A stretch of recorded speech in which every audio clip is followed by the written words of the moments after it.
Good morning, good afternoon, good evening, wherever you are in the world. We're really hoping that this is going to work today. So if anyone is out there watching right now, please just pop a message in and say hello, because last week we had a little bit of a problem getting the messages through. So fingers crossed, we'll be able to hear you. Obviously we can't see you, but we'll be able to hear from you today. So let us know if you're out there. But welcome to the Business Brunch. For those of you who've not joined us before and you've just stumbled across us and gone, what on earth are these three people doing? This show is all about helping you connect, learn and thrive. So most of us are working at home or working in hybrid roles far more than we used to.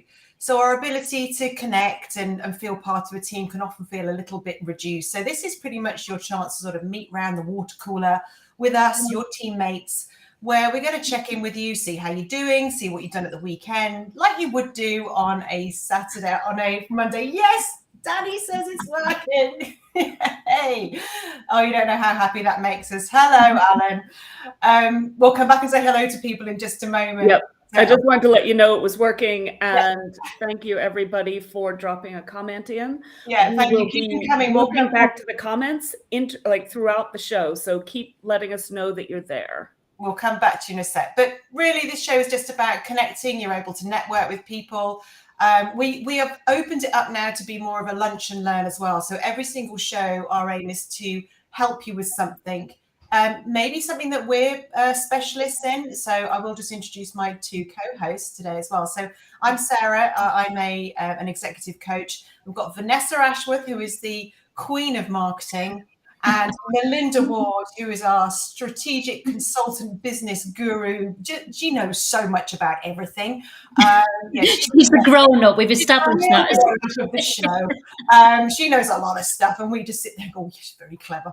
But today we're going to be taught something by the wonderful Vanessa. So we're going to learn about customer journey mapping today. I didn't know what it was. I mean, I do now roughly, but this is all about how you can make sure that whatever you do for your customers lands properly so that you get more business. And that's the whole point of doing any marketing anyway. But I will shut up because Vanessa knows about this, not me. So get your pens, pads ready, or for those of you that are under 50, iPads, iPhones, whatever you use to make notes on. The rest of us are so old school. But as with every show, we always start with a little check-in around the water cooler, seeing how you are, seeing what you've been up to, saying hello to a few people, checking in what you've got up to the weekend. If there's anything you're proud of that you'd love to share with us today, maybe you did something last week and no one noticed, but you want to go, hey, whoop, whoop to me. We'll whoop, whoop with you. Maybe something's worrying you about this week. Maybe you've got a difficult conversation to be had.Maybe there's a block somewhere this week that you're worried about.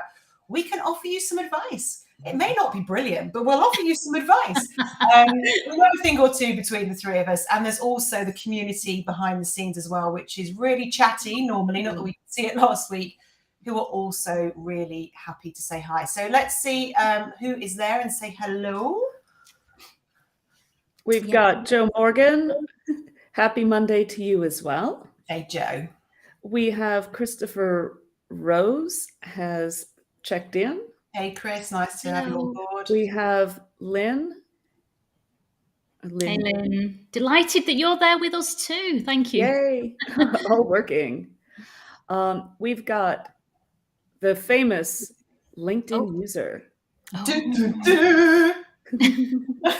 I've just seen there's things coming about storms. We're going to be talking storms in a minute. Oh, right. My goodness. What a few days. Oh, right. Hold on a second. I clicked on the wrong thing. There we go. We've got Yvonne Winter has. Hello, Yvonne. Thank you for coming. Let me just scroll down here. We've got a lot of good people checking in, which is wonderful. Alan Dunbar's in. Gary's in. Yep, Gary got comment here from Christopher Rose. 10 minutes. He always just doing a quick check-in, but you can still catch up with us later. Don't forget, if you have to drop out and you still want to catch up with Vanessa's insights and brilliance in general. You're expecting a lot. You're building this up too much. I don't know, Melinda, I don't know if you can see that Anna Maria is in, Alan's in, Sheila. I don't know if you can see them all, so I can just tell you what's on mine as well. Oh, look at Danny. There's something to celebrate. Oh, well done, Danny. Tell us more. What's the business in? What you doing? or customer journey mapping is going to be really important then. Yeah. And Gary Down Spencer. War.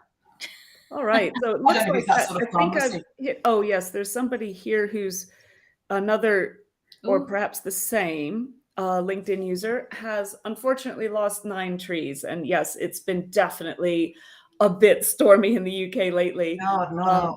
Yeah, I've not had too much damage, fortunately. I know Sarah was heavily impacted by the storms.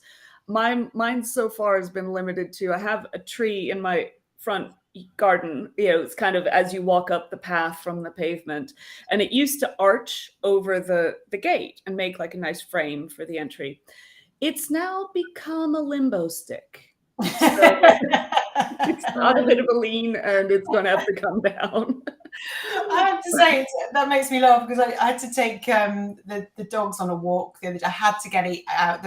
I've had no power since Friday morning. Obviously, I've got power now. Managed to wash my hair and everything. But yeah, it's been really grim, very cold, and all the rest of it. But I took the dogs to walk, so I just needed to get out. And I've got tiny miniature chihuahuas. They're about this big. And there were several trees down on the walk, and obviously you can go round them, but no, one of my tiny little chihuahuas decided to go through it and got stuck. And it was just a standoff. I was just standing there. I mean, I'd had such a crap 48 hours anyway, and the dog's looking at me going, "Save me, mama." I can't get in the tree. So anyway, got the dog out of the tree. But yeah, it's been a nightmare, but hopefully everyone is back on and got their power back on now. I'm just going to say hello to, I don't know if you can see all of these, but let's just see if there's, Joanna Bell is in. Hi, Joanna. I've said hi to Alan. I can see Alan. I don't know if you can, but he says, hi, everyone. We've got some congratulations coming in for Danny too. Oh, that's nice. Danny, let us know what you've been, what you've started your new business in. I don't know if here I think this is it. Yep. Cultural change consulting called Fergan. I don't mind. I like it. Wow, yeah. Congratulations. That's brilliant. Good for you. Sorry about the dogs barking in the back. Just arrived. We've got Steve is joined us. Hi, Steve. Thanks for joining us. And Christopher had another comment here. Ooh. So I'm not too dazzled by Vanessa's brunch. Yeah, just as well, Chris. Yeah. Put the shades on. She is so bright, so bright. Yeah, it's a limbo time at my house. And I had to put a caution sign up on the tree for any delivery people or posties coming through, just so I don't have liability until I can get a power saw to cut it. You don't think they'd see it? Well, it's like you're paying attention to opening the gate. And as you're opening the gate and walking through, you will bash your head. It's just like poof. Oh my God. Yeah, it's definitely been an interesting 36 hours, that's for sure. But hopefully everyone is safe and everyone's back online. So anybody out there got anything they want to share? Any other good news? Limbo videos, please don't. She will. She will. Here is Danny's answer for Fergan. So it's a Hebrew word that means the pure, sincere, and genuine happiness are found in someone else's success or accomplishments. That is a brilliant name. That is so cool. I absolutely love it. I did learn Hebrew, actually, a long time ago when I was Jewish. I mean, I am obviously still Jewish, but when I practiced Judaism, and I learned Hebrew. But it goes as far as Shabbat Shalom, Ima, Ibar, and that's about it. But I'll stop. And Waggy's in. Hi, Waggy. Hi, Waggy. Nice to have the regulars back. Yeah. Okay, so what have you been up to at the weekend then, guys? Guys and gals, have you managed to keep safe? Anyone lost electricity? Anyone? Well, you wouldn't still be without power because we wouldn't be on here. But anything you're proud of? Anything getting in your way this week? Anything you want to share with us and get some of our expertise and help on? Danny's getting a lot of love on his company name here. It is a beautiful word. Yeah. So congratulations, Danny. We're very impressed. Yeah, good on you. Good on you. What about you two ladies? Vanessa, what you've been up to this week? What I've been up to? So on Friday night, I was out with my mum in Manchester to celebrate her birthday. And we went for a lovely meal first at a restaurant called Fumo, which is Italian and gorgeous.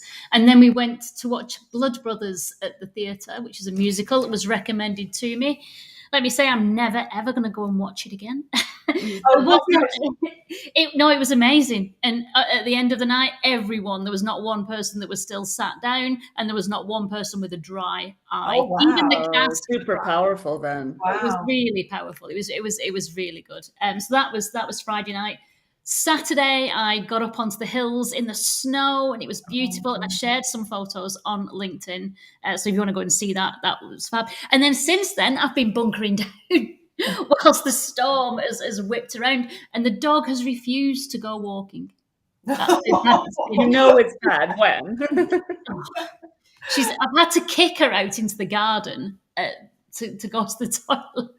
Well, But she's refused to go for a walk. My two were not keen going out in the rain anyway, but they are only about this big. But a friend of mine rescued me, Louise, if you're out there, hello.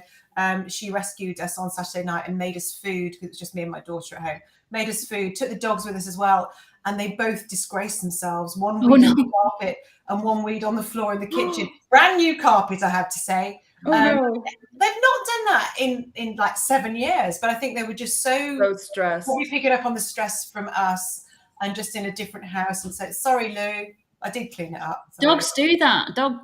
A new house and strange behaviour that they never do at home. It was very, very just. Luckily, really little weeds because only little child.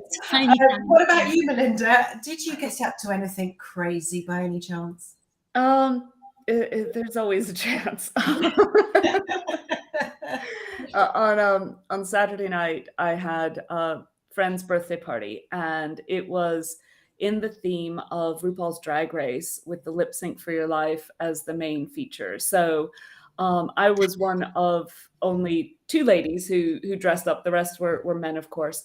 And so I did Blondie's Heart of Glass as my first song, and Cyndi Lauper's Girls Just Want to Have Fun as my second. Excellent. Good choice. I didn't make it to the finals, but there were some fabulous queens, so I just had fun. I didn't feel bad about not making it through to the final round. Then last night I had a rescheduled event that has been pushed off, thanks to COVID a few times.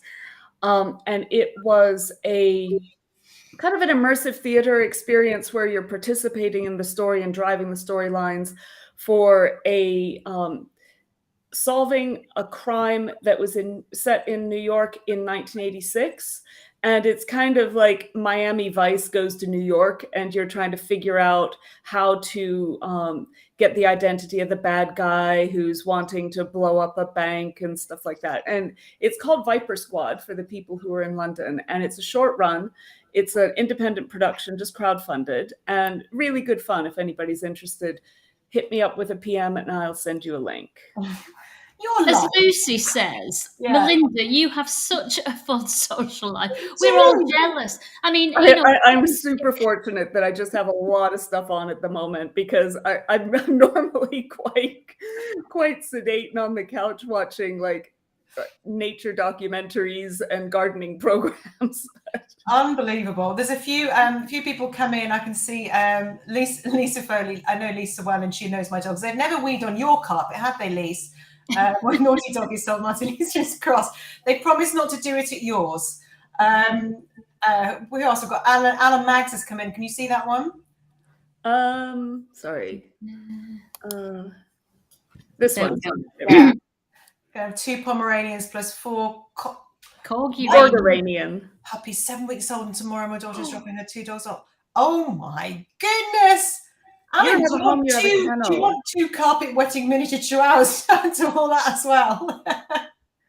Right, let's see what else we've got. Sorry, can I just put on? Sorry. You're working against each other, ladies. Sorry, I'll stop. Hands off. Yep. And LinkedIn user, it was super fun. Yeah. It's nice to be completely creative and silly sometimes, isn't it? I think it's important to be silly. Yeah. Anna Marie is just saying she's jealous of your weekend. A rugby mob Saturday and a family Sunday. Oh, it sounds nice. Listen, Madrid is awesome. Yeah, but traveling to Madrid next week. Woo! And I would say, if you don't know, the Prado Museum is fabulous. And at least pre-COVID times, if you got there at 4:00, you can get free admission until they close at 6. So you get the last 2 hours free. So if you're like me, and big museums are best in smaller doses because it's like so overwhelming, like the talent and just the art is quite powerful there. It's a good option to kind of duck in and just have a taster before committing to like a full day. Joe, I'm just thinking what we should have on this show. I'm going to come to you in a second, Vanessa, because we're going to talk customer journey mapping in a second. But we should have a little slot where Melinda just tells us the fun stuff to do in London. Because you really should be on a notice board somewhere. Yeah, it's amazing. Cats and dogs can be on new carpets floors because they've, yeah. Yeah. But it wasn't their house, Chris. Okay. Yeah, just a couple more people have dropped in. We've got Gary Spencer. He's been making firewood. Cool. Excellent. I needed a lot of that this weekend. A lot of that and a lot of coal. Thank God we have a log burner. And one comment just to clarify before we move on to Vanessa's segment. Yeah, for Danielle and everybody else, if you're not seeing all of these comments in the feed that you're watching, that is completely normal, because what we're doing is we're streaming to multiple places. We are on each of our 3 individual LinkedIn feeds, plus also some YouTube, some Facebook business pages. Lots of options. So you only see the comments for the people who are on the same stream as you. You don't see everybody's, although we can see it through the magic of Restream. When it works. Danny's got a question for you. There probably were about that many, but it was a completely different social group. For anyone that's not watched the shows before, Melinda's got it's become an inside joke. She got a lot of friends. Well remembered, Danny. Okay, let's move over to the main feature of the show today. It's all about customer journey mapping, and our very own marketing amazing expert, Vanessa, is going to talk us through what on earth this thing is. I didn't know. What do we do with it? Why do we care? And lots of other lovely stuff. So if you've got any questions about this, please keep them coming in as Vanessa's talking to us and sharing her insights with us. But yeah, listen in. I've got old school ready. Over to you.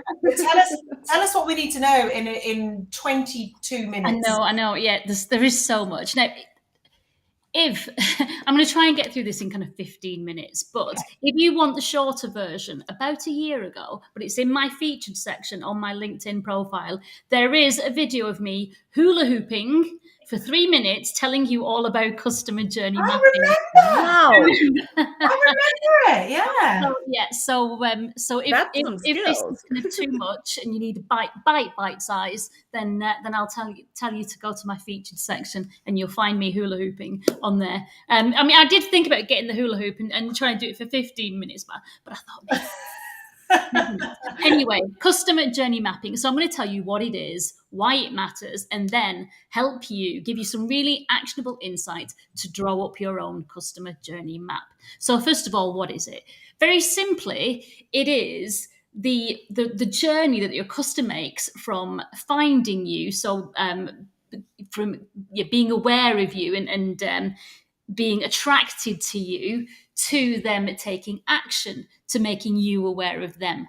Now, you can create a bigger customer journey map, and I think most companies should, to think from that attraction to action to transaction to implementation to advocacy, and then to retention, where they keep coming back and buying more. That's the bigger customer journey map that you should figure out. But I'm going to talk to you today just about that attraction to action, where the customer gets in contact with you and they know you exist and you know they exist and you can do something about it. I'm going to talk to you about it, particularly about B2B, because I think that's where most of the audience here are from. And I'm going to talk about websites in particular, because that's where a lot of those leads, those inquiries, that's where they fall away, and that's where they're not being captured. So that's what we're going to talk about. So why is it important? Well, it's important because you won't be getting all the leads if there are gaps in your customer journey and your customers are getting lost and going elsewhere. So it's plugging those gaps and capturing those leads. That's what it's all about. And if you think about customer journey mapping, it is about customer experience. It's removing that grit. And I'm going to talk about websites, but if you think about the customer journey offline, what's that like for your customers? Let me give you an example. I went to Glasgow last week. I was going to a meeting in a hotel, and I went onto the hotel website, the digital part of the journey, to find out where I could park, where could I park my car. It gave a recommendation where you could get a discount at the NCP nearby. So obviously that postcode went into my Google map or the sat nav on the car to get me there. When I got there in this strange city that I didn't know, the road was closed because they were filming Batman. Oh. And all of a sudden, I'm like, oh my God, where am I going to go? City centre traffic. Where do I park? Not sure where the hotel is. I was going to look at that next. Where do I go? It was a really bad customer journey because then I'm thinking, am I going to be late for this really important meeting? So that's a kind of a digital part of the journey that then transcended to real life. The hotel now, it's a bad reputation for me. I'm not interested in that hotel. They could have very easily changed their website for that day for those customers who are coming to that hotel and just said, beware of roadworks or use a different. So and another example, just a really quick one, because otherwise we'll be here forever. I used to go and visit one of my suppliers in Liverpool. When they moved office, you had to get to their office by using this 4-lane, is it a dual carriageway when it's got 4 lanes? I don't know. And you would expect that it's a 40-mile-an-hour zone. It wasn't. It was 30. I went there for the first meeting. I got a speeding ticket. I told them after that I got a speeding ticket, and they said, oh, yeah, that happens to so many people. People expect it to be a 30 zone. It's like, well, tell the people who are coming to visit you, beware, that's a 30 zone. Because then when they get to you, they won't be disappointed. They won't be stressed. That's a real life customer journey. But I'm going to talk about the digital way. Sorry, really good examples, though, to help us understand is we forget on the day or the week that our customers might have never been to us before. Yep. And if there's a problem with our website or something, or there's a problem, they can't get hold of us, maybe our internet's down because there's no electricity. Mm-hmm. What do? You know, you've got to. Yeah, good. I like those. I'm in. Okay, so that's the digital to real life version, but we're going to concentrate on the digital today. So we've said what it is. We said why it's important. Now we're going to look at how we create one. Okay, number 1. I'm going to number these. It's going to be really simple. You've got to know your customers. Now, you have to think about who your ideal target customers are for your website. And I would say build personas. Don't all jump on me now and say, oh, personas, they're old hat. Does this person have a beard? How many people are in the family? What's his name? Forget that. You can go into that detail if you want, but know specifically who your ideal target customer is, what their pains are, what their difficulties are. If you remember a few weeks ago, we talked about the value proposition, and we looked at that right side of the canvas where we looked at the customer as a whole to understand their difficulties and to pinpoint how we help them. So know their difficulties, know their pain points, know how you help. That's number 1, know your customer. Create personas. Number 2, know your value proposition. No, you don't have to have the pithy sentence at this point. It's just, why do they come to you? Why do they buy from you? How are you different? And that's really important in creating the messaging that's going to be compelling, that's going to make them inquire. Know your customers. Know your value proposition. Number 3, and this is the one where a lot of people fail. Know the ultimate aim of your website. Is it to attract inquiries? It used to be in the 1990s when we first started creating websites, there were information boards, weren't they? It was a catalogue. Not anymore. It's got to have a focus. It's got to have purpose. And you've got to decide for those key personas, what is the ultimate aim of your website? Is it you want them to phone you? If it is, you've got to have your number there very clear on every page. Is it you want them to book a demo with you? If it is, it's got to be clear there. And this is the whole thing. You've got to make that customer journey so smooth, so easy. People will not search. If that journey is broken and they don't know where they are, they will go off and find a competitor.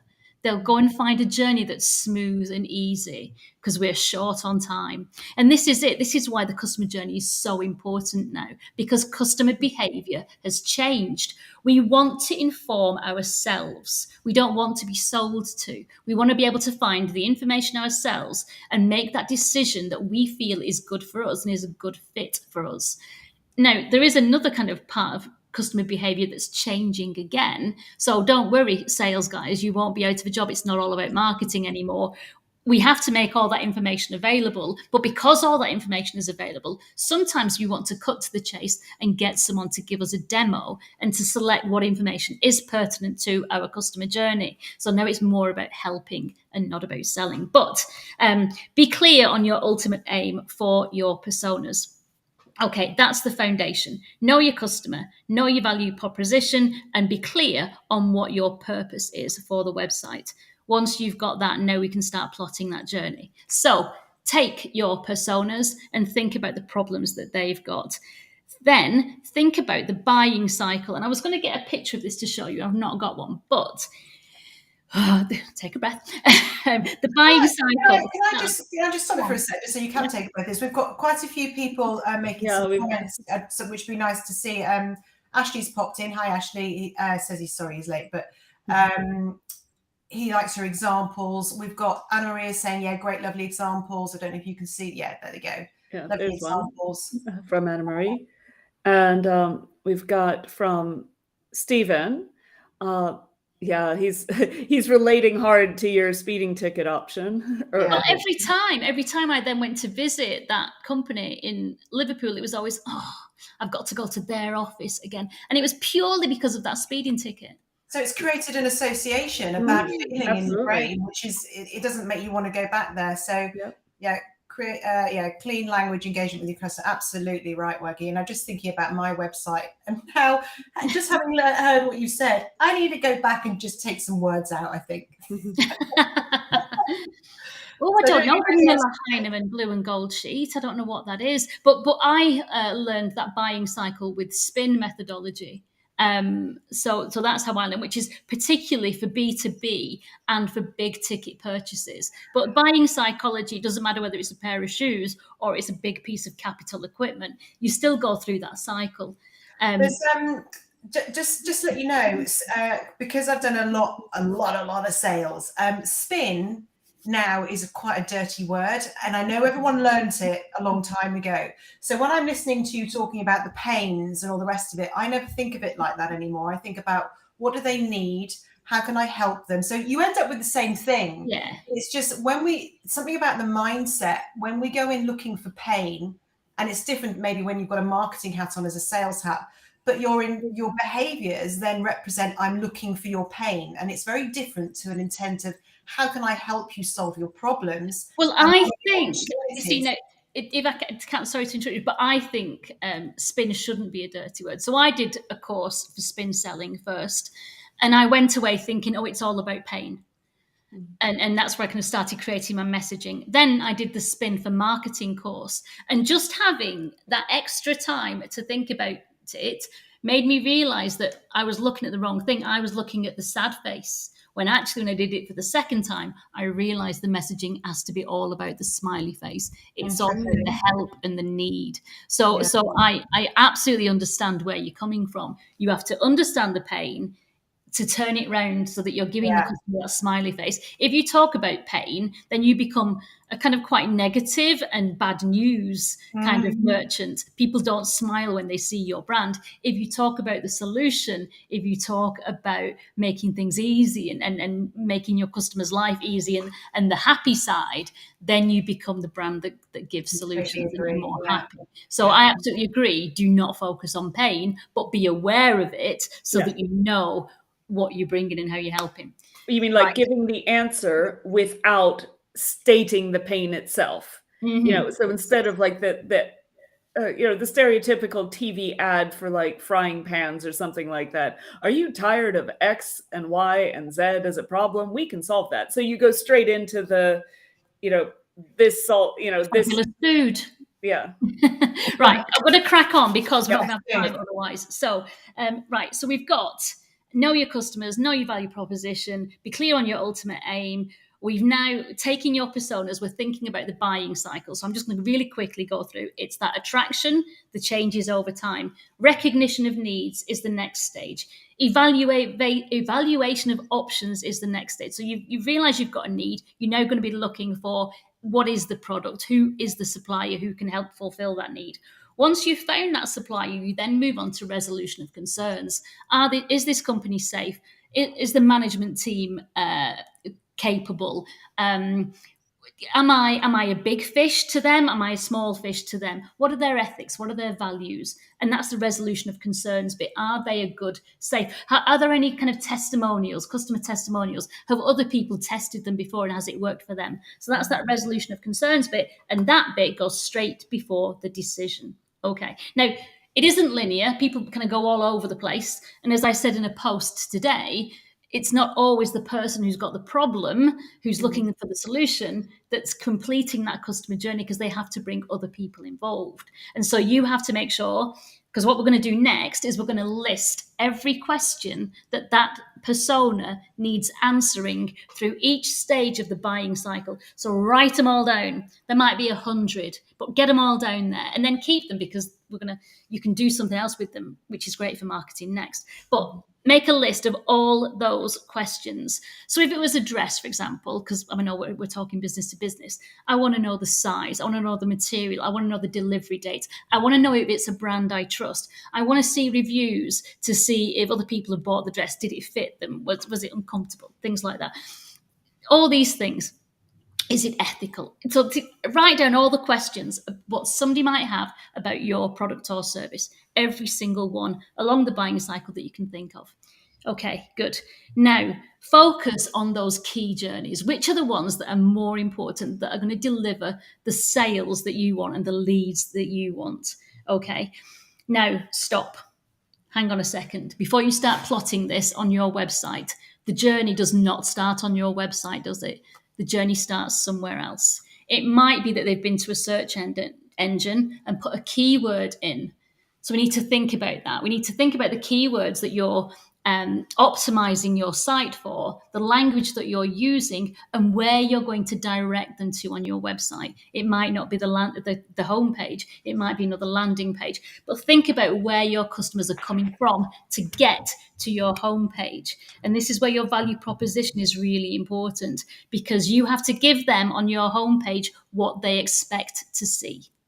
If that first part, and this is where so many customer journeys go wrong, if that first part and they land on your website and they can't tell what you do, and that whatever the message they've found that's attracted to them, if it comes to your homepage and that's where you're directing them, if you're not giving them that message, they're going to be confused and they're going to go somewhere else. So if I'd clicked on an ad for that dress on Facebook, as they're always targeting me with lovely dresses. If I click on that and it takes me to the homepage of that brand and not directly to that dress, I'm going to think, I can't be bothered searching. And I'm going to go back to Facebook. So make sure that where you're directing them to is right, and make sure that your homepage really clearly states your value proposition and how you help. Another example of that, I used to work for a foundry machine manufacturer. So big pieces of kit that went into foundries, dirty, gritty places, lots of spark, loads of energy. That manufacturer, the marketing manager at one point thought it was a good idea, because it was one of their important parts of the sale.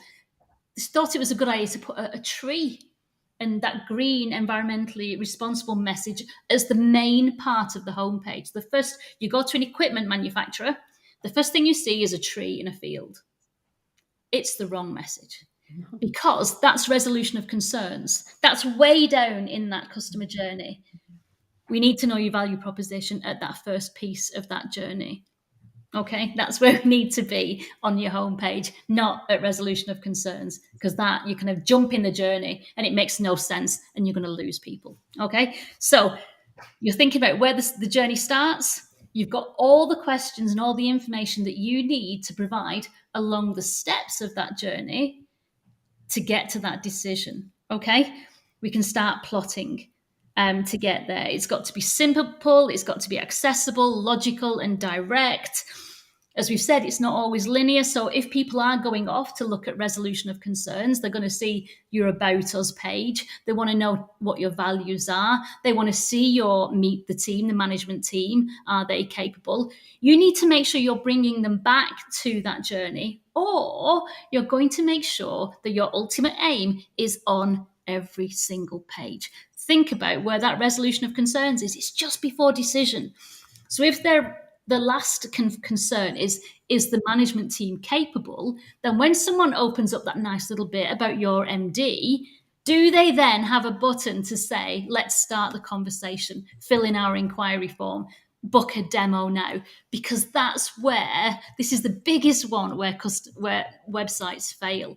People put up customer testimonials, the About Us page, news pages, meet the team. All of these things are resolution of concerns, that one step before decision, and there are no CTAs. Okay, so What's this is what you've got to do. CTA? Sorry, a call to action, and that's your ultimate aim for the website that you've decided way back at the beginning. It's book a demo, phone us, send an inquiry form. You've got to do that at those resolution of concerns pieces. Okay, can I just interrupt you 1 second? I mean, don't worry if you can't get through all this, because we can come back to it. There's always so much more to say. But Alan's asked, well, actually, a couple of questions. Ashley's asked a question, whether we can let me go back. Here we go. That's his buying journey. So it's this one, yeah. I think it's a very good question, and yeah, why not? We should do. We've got all the recordings. Yeah, we have downloaded all the audio recordings to do that. We've just not got around to it yet. We'll do it, Ashley. Good prod, thank you. And Waggy's said, do not forget referring customers. Yeah, that's good. Yeah, very good. Absolutely, because that's the first stage, isn't it? If somebody's referred you, and then you probably will go to the homepage first. But if, for example, if it's a promotion and it's such a bad, so many people do this, they'll create a promotion on social to get your attention, but the link will be to the homepage. But when they get there, the image from the ad, the text from the ad isn't on the homepage. And you've completely broken the journey. Yeah. They don't understand where they are. There's a complete mismatch. So if you are creating a promotion, even if it's for one of your products, you might not want to send them to that product page, because what you use in the promotion probably won't be what you put at the header of that product page. So you might want to create a landing page to keep that really smooth. It's all about smoothness and taking that grit away and giving what is expected. Yeah. Don't make people think extra or do extra work to find what you want them to find. No one's got that time. What do you think of Alan's question? Yeah. Are we talking about service provision here, or product, or both? It's both. A product is a service is a product. Is the question, how do I beat Amazon? Not necessarily in a business to business. Well, it depends actually what your product is. And I used to sell capital equipment. You can't buy that on Amazon, and you can't buy it off a website either, because it's usually kind of custom built. But I think with most B2B, there might be a few things, spares and things that they could put on Amazon, but majority obviously aren't. And could you beat Amazon? I mean, Amazon have got join them, don't beat them. Yeah, choose your battles, man. Yeah, there's certain giants you're not going to bring down. Yeah. Yeah, thanks, Anna Maria. I think you're absolutely right. You should. This is an evolving process. We've only, how long have we been going? Probably about 4 or 5 months, long enough to get it onto podcasts for sure. But thanks for the nudge, because that is a very good idea and something that we do want to do. Chris has gone, but he's going to catch up. So just in the last, literally the couple of minutes, I know you've got loads more to share, but we can come back to this and do part 2. No, that's pretty much everything. So just, if I'd leave you with any of the things, just really, really quick. Know your customers, know your value proposition, know your ultimate aim of the website. Take those personas, list all the use cases, every question that they've possibly got, then choose your key journeys. Then plot your customer journey map, A, B, C, D, E, step 1, step 2, step 3, step 4, buy, or connect, or send a message. Remember, the journey starts before then, and always add everything. That's everything, really. Remember that the resolution of concerns bit comes straight before decision. So make sure that your about us pages, etc., don't fail in that journey. Take them to the next step. And then, with all those questions that you've created, the 100 and whatever questions, keep them and start writing blogs about them. They ask, you answer. Every question that your customers will have, you can create in a blog, which will be great for search engine optimization and helping your customers make that decision. There you go. I just went on to mute because DHL's arrived. Of course, every lunchtime, and the miniature beasts are now barking like crazy. So apologies for that in the background. Wow, thank you. And I wrote down at the beginning: attraction, action, transaction, implementation, and advocacy. There's so much more to do. But yeah, if you like that, everybody let us know what you think. I don't even give us a thumbs up or maybe even a love heart, just to say you loved it. And what else do you want to know? Let us know in here. I mean, next week we're going to be talking about communication skills, behaviors, and versatility, what actually sits underneath all of this as well. Because if you're not communicating in a way that somebody can hear you and is comfortable with you, not just on your website, but just physically as well, then that's going to get in the way of your customer journey too, isn't it? So it's really at the beginning. So lots of people saying it was brilliant and useful. Yeah, really good.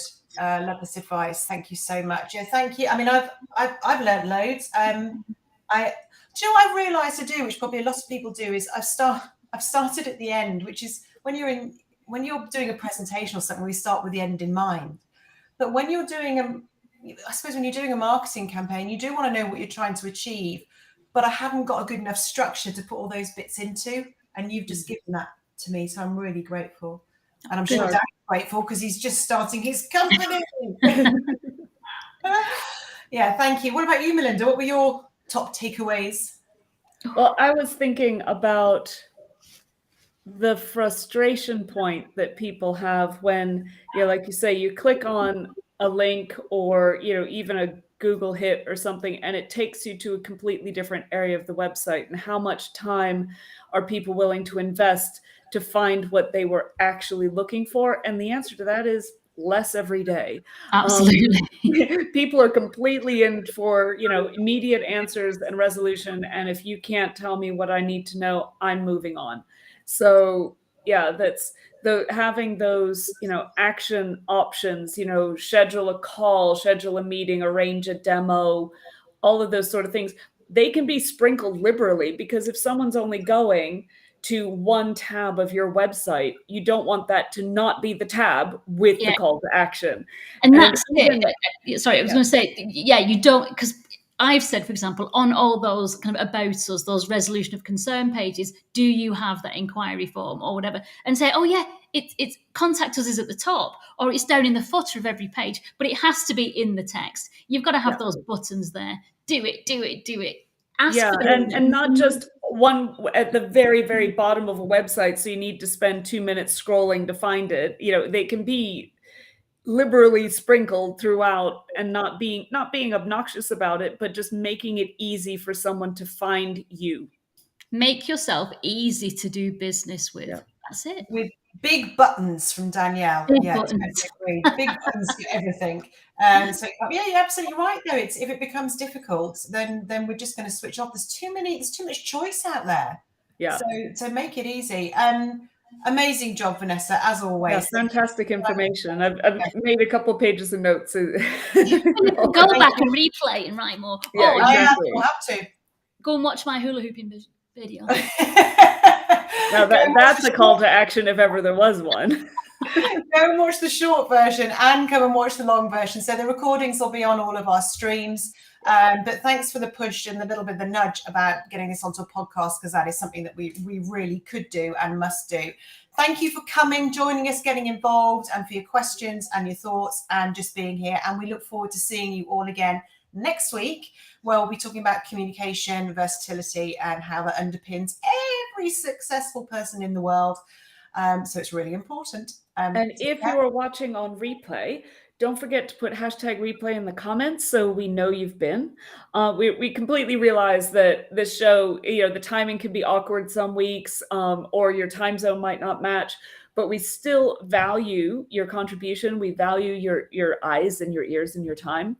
So we want to know that you've been. And if anybody has any ideas or suggestions for future show topics, feel free to let us know, because we are completely open to addressing your questions and addressing what will be most helpful for you. Absolutely. Yeah. This is your community and this is for you. So please do get in touch. And if you have any other questions on marketing or the customer journey, let me know and we'll help. Until then, thank you very much. Thank you very much for listening to me. And next week it's Sarah. So we'll see you then. Thank you so much. Thanks all. Have a great week, folks. Have a great week. Bye. Bye.